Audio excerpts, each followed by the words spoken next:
Hello students, कैसे हो आप सभी। मैं हूं गुरदीप और ऑनलाइन स्टडी में आपका स्वागत है। आज बेटा हम करेंगे सूरदास के पद। तो मैं आपको बता दूं कि सूरदास को हिंदी साहित्य में वात्सल्य सम्राट कहा जाता है।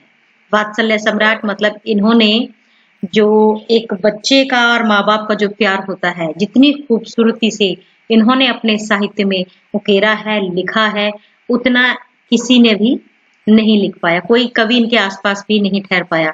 अगर किसी कवि को हम आसपास मान सकते हैं वो तुलसीदास जी हैं। लेकिन सूरदास वात्सल्य रस में तो उनके भी जो जैसे कहते हैं ना, उनका भी बाप कहने वाली बात हो गई। मतलब बहुत ही खूबसूरत उन्होंने लिखा है। लेकिन यहाँ जो उन्होंने श्रृंगार रस भी बहुत अच्छे से लिखा है। तो यहाँ हम बात करेंगे बेटा, ये जब कृष्ण जो है वो ब्रज छोड़कर वो मथुरा चले गए थे। ठीक है, सभी को पता है जो कंस वध उन्होंने किया है, खास पर्पस के लिए गए थे, फिर वो वहीं जो है रुक गए थे। तो गोपियों के साथ उनकी बहुत ज्यादा अटैचमेंट थी, बहुत वो मतलब कि प्यार के गोपियां भी बहुत उनसे लगाव रखती थी। लेकिन क्या हुआ, कृष्ण चले तो गए लेकिन वहां से वापस नहीं आई। तो इंतजार करती रही गोपियां, लेकिन बहुत समय बीतने पर आया भी तो कौन, उनका दोस्त। और चलो वो फिर भी खुश हो गई कि कम से कम कृष्ण का संदेश लेकर तो कोई उनके पास पहुंचा है। लेकिन क्या हुआ, वो संदेश क्या था कि कृष्ण ने ये कहा था कि आप योग विद्या जो है, आप योग साधना कीजिए और उससे क्या है, उससे आपको निर्गुण ब्रह्मा की प्राप्ति होगी। तो यहाँ पर कहीं ना कहीं सूरदास जी ने निर्गुण पर सगुण की जीत दिखाई है। अब मैं आपको क्लियर कर दूं बेटा, निर्गुण और सगुण क्या है। भक्ति काल में जिसका समय था 1375 से 1700 का जो समय था भक्ति काल का, इसमें दो किस्म की भक्ति हुई, एक निर्गुण और एक सगुण। तो निर्गुण भक्ति वे थी जिसमें परमात्मा का कोई रूप आकार नहीं था, जैसे कि कबीर ने ये भक्ति की है, जयसी ने ये भक्ति की है। और जो सगुण भक्त थे वे परमात्मा का रूप आकार मानते थे, अवतारवाद में विश्वास रखते थे। तो तुलसीदास जी ने श्री राम को अवतार माना, उन्होंने उपासना की। अगर सूरदास की बात करें तो उन्होंने कृष्ण को अपना इष्ट माना और उनकी भक्ति की। तो कृष्ण का और राम का एक जो फिजिकल एक रूप है, हमें सबको पता है कि भाई हाँ, ये इनकी वेशभूषा है और ये ऐसे दिखते हैं। तो ये दो किस्म की भक्ति हुई है, एक वो जो भगवान का रूप आकार मानते हैं और एक वो जो भगवान को निराकार मानते हैं। तो जो सूरदास जी हैं वो परमात्मा को निराकार नहीं मानते थे। उनके लिए परमात्मा कौन थे, श्री कृष्ण। और श्री कृष्ण तो फिजिकली प्रेजेंट थे उसमें, है ना, कि भाई हम मानते भी गोपियों को मथुरा वृंदावन में वो पैदा हुए हैं, फिर वहां पर वो रहे हैं, फिर वो मथुरा गए हैं। तो कहीं ना कहीं जो है वो एक शरीर है उनके पास। ठीक है, उनके नैन नक्श हैं, वो बहुत खूबसूरत दिखते हैं। वो किसी के बच्चे हैं, उनकी कोई माता है, उनके कोई पिता है, उनके रिश्तेदार हैं। तो इस प्रकार मतलब कि वो सगुण है, मतलब उनको देखा जा सकता है। तो यहाँ पर कहीं ना कहीं सूरदास जी ने निर्गुण पर सगुण की जीत दिखाई है कि सरगुण जो भक्ति है, जो सगुण भक्ति है, वो श्रेष्ठ है। निर्गुण में तो हम किसी को इमेजिन ही नहीं कर पाते कि हम ये कहें कि परमात्मा बस वो एक प्रकाश के रूप में है और उसका सिमरन कीजिए, फिर परमात्मा को दर्शन देगा। परमात्मा कैसा, एक लाइट के रूप में है, एक प्रकाश के रूप में है, तो उससे अटैचमेंट नहीं बन पाती। पर अगर हम कहते हैं कि परमात्मा ऐसा खूबसूरत है, ऐसी उसकी आवाज है, ऐसे उसके नैन है, ऐसे वो मुस्काता है, ऐसी बातें करता है, तो कहीं ना कहीं अटैचमेंट जो है, जो प्रेम है सगुण भक्ति में थोड़ा सा आसान हो जाता है। भक्त के लिए भक्ति करनी आसान रहती है। ठीक है बेटा, तो ये इन्होंने कंसेप्ट यहाँ पे ये लेके आई थी इसमें। तो सूर सागर का ये पोर्शन है बेटा, सूर सागर के भ्रमर गीत से लिया गया है। अब भ्रमर गीत क्यों कहा है इस पोर्शन को, जहां से ये पद लिए हैं सूरदास जी के 4 पद आपके हैं, तो वो सूर सागर के भ्रमर गीत से लिए गए हैं। भ्रमर गीत एक पोर्शन है, एक हिस्सा है सूर सागर का। तो भ्रमर गीत में क्या है बेटा, जब वो उद्धव आता है जो है, क्योंकि एक्चुअल में हुआ क्या था कि जो उद्धव है वो उनकी कहीं ना कहीं थोड़ी सी बहस होती है श्री कृष्ण से। तो वो कहते हैं कि भाई मेरा मन नहीं लगता थोड़ा सा कि जो गोपियां हैं वो मुझे याद करती हैं। ठीक है, तो जो निर्गुण है, जो निर्गुण का यहाँ पे प्रतीक बना रखा है, जो उद्धव है उनका दोस्त, तो वो कहता है कि आपने गोपियों को वहम में क्यों डाल रखा है। वो क्यों आपने उन्हें अपने पीछे लगा रखा है? अच्छा होता अगर आप उन्हें सही मार्ग दिखाते, आप उनको कहते कि वो अकाल पुरुष की पूजा करें, वो उनका स्मरण करें, ठीक है, वो ज्यादा ठीक रहता। उनको तो तुम अब गुमराह कर रहे हो। लेकिन जो प्रेम था कृष्ण और गोपियों का, उन्हें उद्धव नहीं समझ रहा था, ना ही कभी समझ सकता था, क्योंकि वो यहाँ पर वो निर्गुण भक्ति में विश्वास रखता था। तो कृष्ण जी ने उसको खुद कहा था कि ठीक है भाई, मैं तो गोपियों को नहीं समझा सकता, मेरे में तो वो ताकत वो हिम्मत नहीं है। अगर तुम्हें लगता है कि तुम ये जो योग भक्ति का जो संदेश है, योग साधना का, अगर तुम उसे उन्हें समझा सकते हो तो इससे अच्छी बात है, आप जाके आप समझाया हो। तो अब जब उद्धव आया है तो उन्होंने यही कहा कि मैं कृष्ण नहीं हूं, उसका दोस्त हूं, और कृष्ण ने ही मुझे आपके पास भेजा है। क्योंकि एक्चुअल में वो भी सांवला था उद्धव, और वैसे ही कृष्ण की तरह पीले कपड़े पहनता था, तो गोपियों को वो कृष्ण के समान ही लगे थे। तो फिर वो जब ऐसे एक्साइटमेंट में भागती है रथ की तरफ, लेकिन वो आगे जाके देखती है वो कृष्ण नहीं है, तो वो कहता है कि हाँ मैं कृष्ण नहीं हूँ, लेकिन मैं उनका दोस्त हूँ, और उन्होंने मुझे निर्गुण का संदेश लेकर आप तक भेजा है कि मैं योग साधना के विषय में आपको बताऊं। लेकिन गोपियां दुखी हो जाती है, उन्हें इतना बुरा लगता है कि एक तो कृष्ण उनको छोड़ के चले गए, और वापसी में वो आते भी क्या है, वो मतलब कि हमें निर्गुण भक्ति का संदेश दे रहे हैं। ये क्या बात हुई कि ये तो डबल मार पड़ गई। एक तो हमें उम्मीद थी कि वो हमसे मिलने क्यों आएंगे, मिलने तो आए नहीं, और ऊपर से कह रहे कि हम उनको भूल जाएं और हम किसी और की उपासना करने लग जाए। तो उन्होंने क्या किया, वहां पर एक भवरा यानी भौरा वो घूम रहा था, एक बगिया थी आसपास में, तो गोपियां उसको देखती हैं भवरे को, और फिर वो भवरे के माध्यम से उपालंब देती है कृष्ण को। उपालंब क्या होता है बेटा? उलाहना देना, किसी को मतलब कि शिकवा गिला है वो जाहिर करना।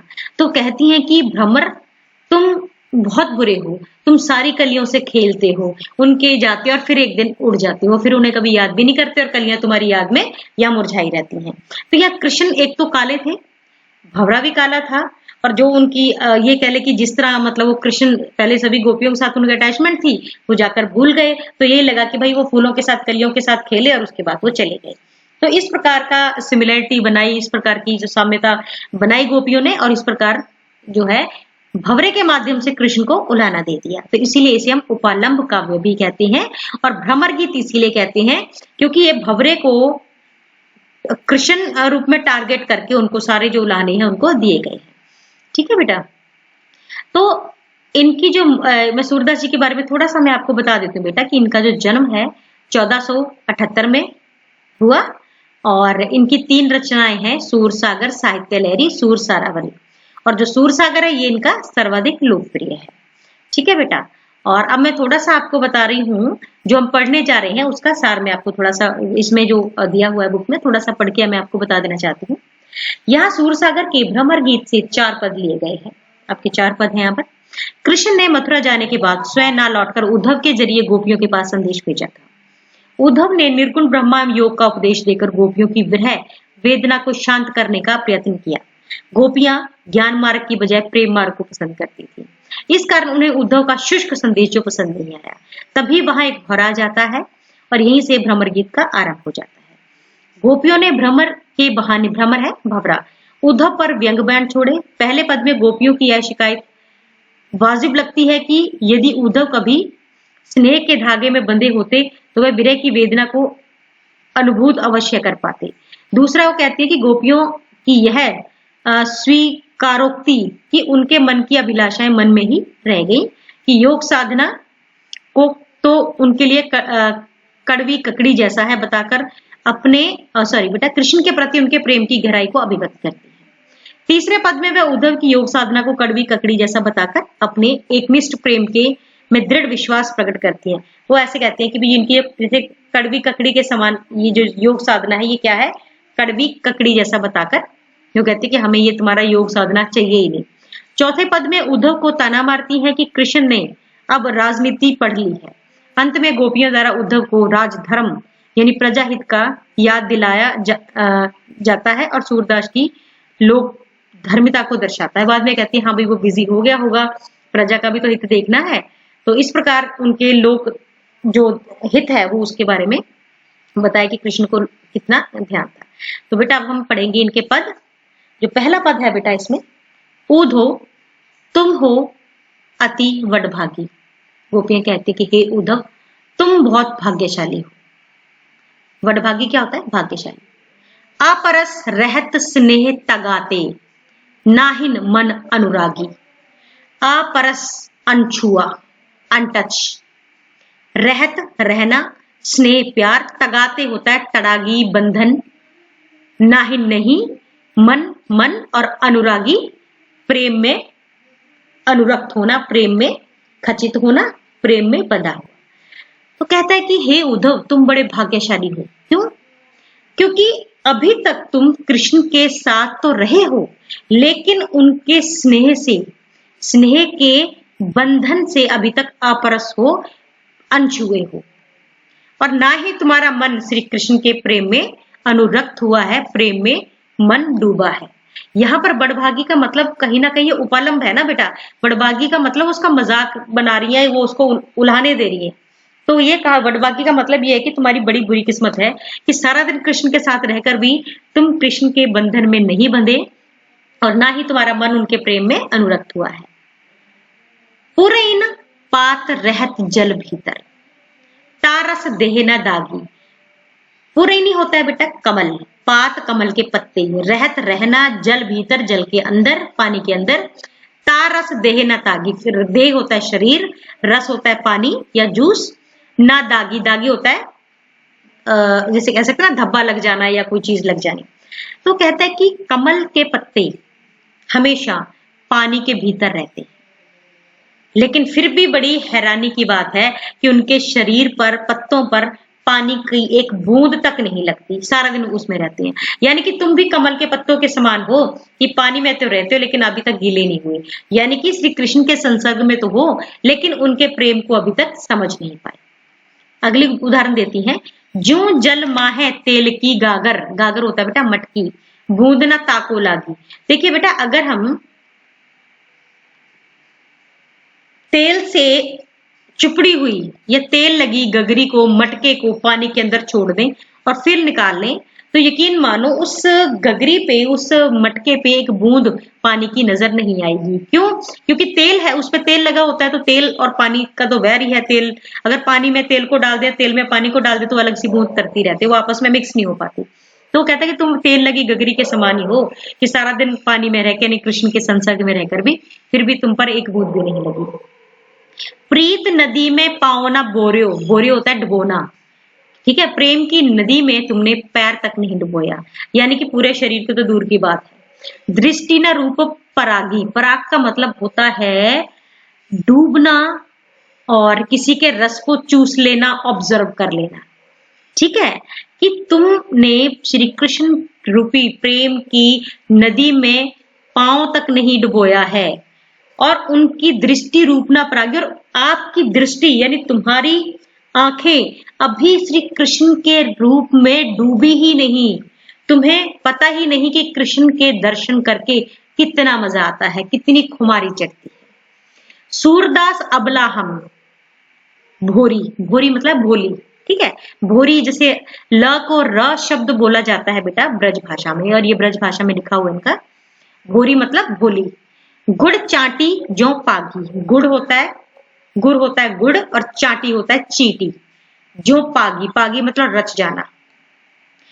सूरदास जी कहते हैं लास्ट में कि जो गोपियां हैं वो कहते हैं कि हम तो अबला हैं, अबला मतलब बेचारी, ठीक है, कि हम तो बेचारी हैं, हम तो भोली हैं, हम तो जैसे गुड़ पर चींटियां मुग्ध हो जाती हैं, और गुड़ को देखकर चींटियां अपने आप को रोक नहीं पाती, और गुड़ खाने के लिए वो गुड़ तक पहुंचती हैं चींटियां, और फिर क्या होता है बेटा, गुड़ के साथ चींटियां चिपक जाती हैं, और वो चाहते हुए भी अपने आप को अलग नहीं कर पाती। शायद बेटा आपने भी कभी गुड़ या गुड़ की भेली देखी हो, उस पर बहुत सारी आपको मरी हुई चींटियां मिलेंगी। क्यों? क्योंकि वो चींटियां एक बार बेचारियां खाने के लिए गुड़ तक तो पहुंच जाती हैं, लेकिन जब गुड़ खा के वहां से निकलने की कोशिश करती है ना, तो गुड़ भी उनके हाथ पैर जो है फंस जाती है, और वहां से वो निकल नहीं पाती। तो कहते हम तो बेचारी, अब कहते तुम तो बड़े भागी हो, बड़े सियाणे हो तुम तो, कि तुम प्रेम में नहीं पड़े। बेवकूफ तो हम हैं, हम तो भोली हैं जो हम इस प्रकार उनके प्रेम में पड़ गए, जैसे कि चींटियां गुड़ के प्रेम में पड़ जाती हैं, और फिर चाहकर भी अपने आप को वहां से मुक्त नहीं कर पाती, ठीक है। तो बेटा आज के लिए बस इतना ही। कल है, मैं आपको आगे के जो 3 पद हैं वो आपको करवाऊंगी। आज के लिए बस इतना ही। उम्मीद करती हूँ आपको ये जो पद हैं सूरदास के इंटरेस्टिंग लगे होंगे। जरा सा ध्यान से पढ़ने में आपको जो ये भाषा है ना बेटा, आपको अजनबी नहीं लगेगी। ये ब्रज भाषा में लिखा हुआ है, ये हिंदी का ही एक रूप है। तो जो इनके मुश्किल शब्द है मैंने आपको बता दिए हैं, अगर वो आपको ध्यान में रहेंगे तो ये पोइट्री आपको बहुत ही आसान लगेगी। तो आज के लिए बस बेटा इतना ही। बहुत बहुत धन्यवाद।